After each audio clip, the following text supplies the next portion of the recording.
Is Tuesday, January 26th, 2016, and the title of this rant will be Planned Parenthood Investigated, Two Pro-Lifers Indicted. Didn't really see this coming, especially from the great state of Texas. Before I get into that aspect, remember Texas has an issue coming before the Supreme Court, where because of the rules and regulations that have been imposed by the Texas legislature, approximately half of the Planned Parenthood or more of those clinics cannot operate anymore. And that this has put a tremendous burden on women in a state that is so large that if some women need to see go to Planned Parenthood for women's healthcare issues, in some instances I believe they have to drive up to 150, 200 miles. Obviously, to me, an undue burden, but not to the legislature in Texas. But let's get back to this particular issue.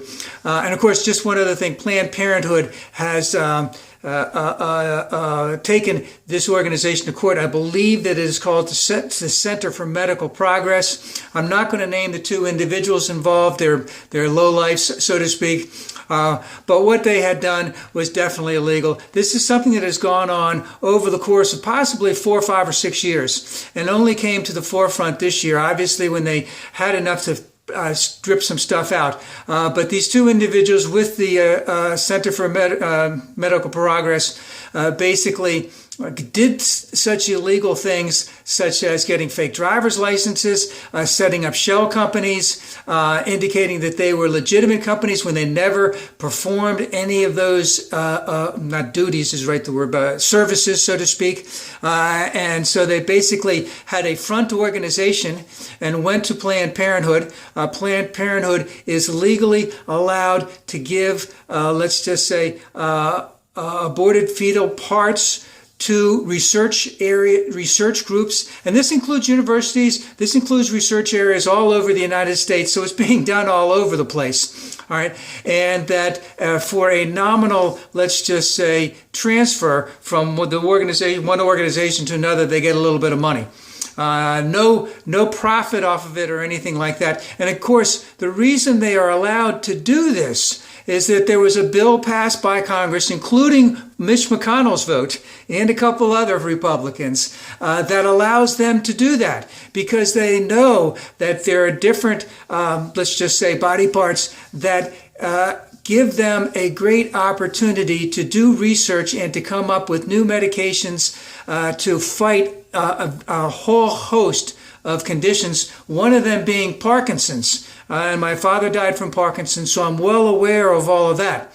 But what they did is they shut up these shell companies. They had fake IDs. They went in, they pretended that they were actually legitimate businesses in the distribution of fetal parts, and then took, let's just say, illegal, especially in the state of California, illegal recordings of their conversations and video recordings of their conversations illegally, and then posted them online. All of this is just a bunch of crap. Now, whether you believe what they were doing is right, which I'm sure that anyone who is a pro-lifer is going to believe that what they did was right, but at the same time, it is against the law. And of course, if they want to change things, then they should change the law. And again, that goes back to that this was approved by Congress in 1993, that there is a tremendous amount of research that can be done with this for the good.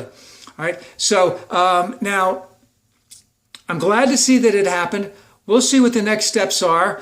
Just because they're indicted doesn't mean it's going to come to a trial. They got to arrest these people or whatever they're going to do to them. They're misdemeanors. Some of them are misdemeanors. I don't know if any of them are felonies. Not quite sure. But how are they going to respond? And of course, I've already seen, and everyone has already seen, that the Republican candidates for president are doubling down on this type of thing, reinforcing the same lie over and over again. And of course, if they haven't already tried to get donation money for their campaigns by now, I'm sure that they will very, very soon. Today, that's obviously going to happen today. Now, I just want to bring up one thing in reference to all of this, is I still feel that this is a wholesale assault against women and women's health issues. The Planned Parenthood has been around for approximately 100 years. And why did it come around? Because there weren't any type of services that were available to women who had needed health issues such as this.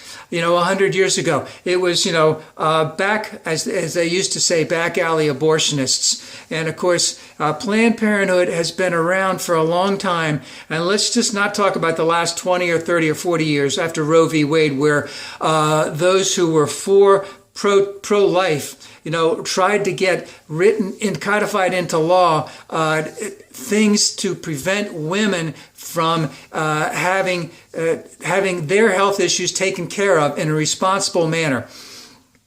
But what had happened before that is that they were getting money through the states, they were getting money through the Congress. And why was this happening? Because even Democrats and Republicans at that time knew that this was a place where women could get women's health issues taken care of, and especially poor women, because we know that if you're a rich person, then you can go somewhere to another state and have your, let's just say, an abortion taken care of, because you have the means to get to somewhere else, where a poor person doesn't have those same means. And of course, again, this is the daddy state saying, we know what's best for you. But again, the other part of this is, if they want to put in, if all these people with the Center for Medical Progress, the National Organization of Women, all these other groups that are completely against Planned Parenthood, if they want to give free prenatal and postnatal care to all these women who want to have children, that they will provide for early childhood education, that will provide for daycare type situations, will provide for educational funding so that they can get educated, job training programs so that these women can get jobs, because in many instances, the reason why a pregnancy is aborted by a woman is, number one, they don't have the money to be able to raise that child. And it's an awfully disturbing thought that when this is going to be a terrible thing that's going to go on, is that happens all the time. But we also know that if women are better educated, there's free pre and postnatal care, there's early childhood education, there's daycare, there's educational opportunities, and there's job care, job training, let's just say, then the number of abortions go down. And I wish that all of those who are indicted in this get convicted, and that they are sentenced to the fullest extent of the law.